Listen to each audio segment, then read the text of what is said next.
नमस्कार, स्वागत है आपका नेशनल खबर पर।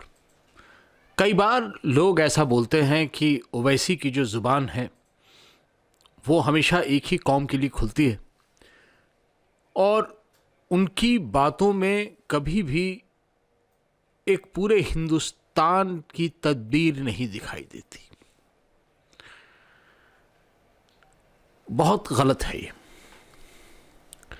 लेकिन इसका एक बहुत बड़ा एग्जाम्पल मैं बताऊं कि किस तरह से उनका जो अपना संदेश रहता है, उनका जो अपना एक पैगाम होता है, वो हमेशा अमन की तरफ होता है, मोहब्बत की तरफ होता है। इसका एक बहुत बड़ा एग्जाम्पल मैं आपको एक बहुत पुरानी कहानी से दे रहा हूँ आज। बात तो उस वक्त की है जब असदुद्दीन ओवैसी साहब के वालिद साहब इस दुनिया में थे और ओवैसी साहब बहुत यंग थे, नए नए जो है पॉलिटिक्स में एंटर कर रहे थे। उस वक्त एक बार हुआ क्या कि कुछ दंगा जैसा हो गया उनके इलाके में। सुनने में आता है कि वहाँ से आरएसएस की एक रैली गुजर रही थी जो अगल बगल की भीड़ के साथ भिड़ गई। उस वक्त दुकानों पर कुछ हमले जैसे हुए और वहाँ दौड़े असदुद्दीन ओवैसी माहौल को संभालने के लिए। लेकिन तब तक वहाँ पुलिस पहुँच चुकी थी और पुलिस बहुत बेरहमी से जो है वहाँ पर जो लोकल नौजवान थे उन्हें मार रही थी। उसी बीच असदुद्दीन ओवैसी वहाँ पहुँचते हैं। उस वक्त बहुत यंग थे, उन्हें बहुत ज़्यादा लोग पहचानते भी नहीं थे और उन पर ताबड़तोड़ लाठियाँ बरसा दी जाती हैं।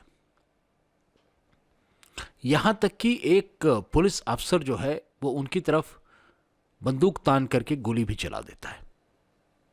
किस्मत की बात है कि गोली उनको लगती नहीं है, लेकिन जिस वक्त वो अस्पताल पहुँचते हैं तो पता चलता है सर से लेकर पांव तक चमड़ी उधड़ चुकी थी, सर पे खासी चोटें थी और एक तरफ लेट पाना भी उनके लिए संभव नहीं था बिकॉज लाठियां हर जगह पड़ी हुई थी शरीर पे और कोई भी हिस्सा जो है पलंग पे टिकाया नहीं जा सकता था।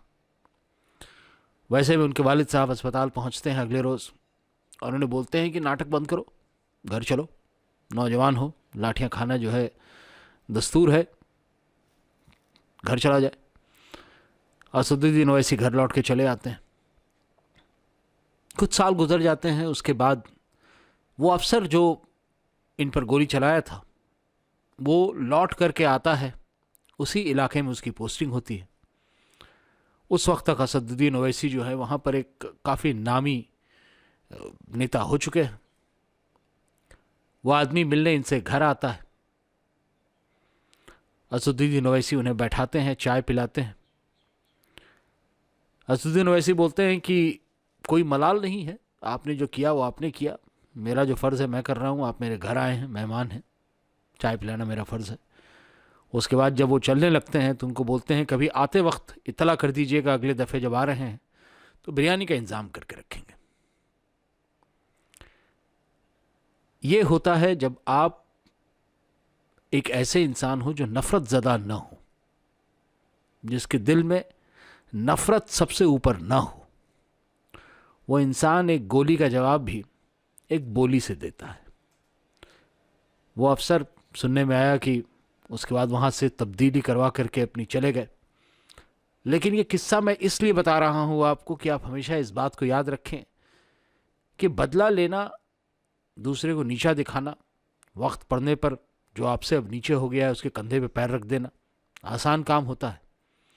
लेकिन गिले शिकवे भुला करके किसी के साथ मोहब्बत अखलाक के साथ बात करना, किसी के साथ यूं बात करना कि जैसे वो आपका भाई हो, वो भी वो इंसान जो आप पर गोली चला चुका हो एक ज़माने में, इसे कहा जाता है सही मायने में कायद होना, सही मायने में लीडर होना।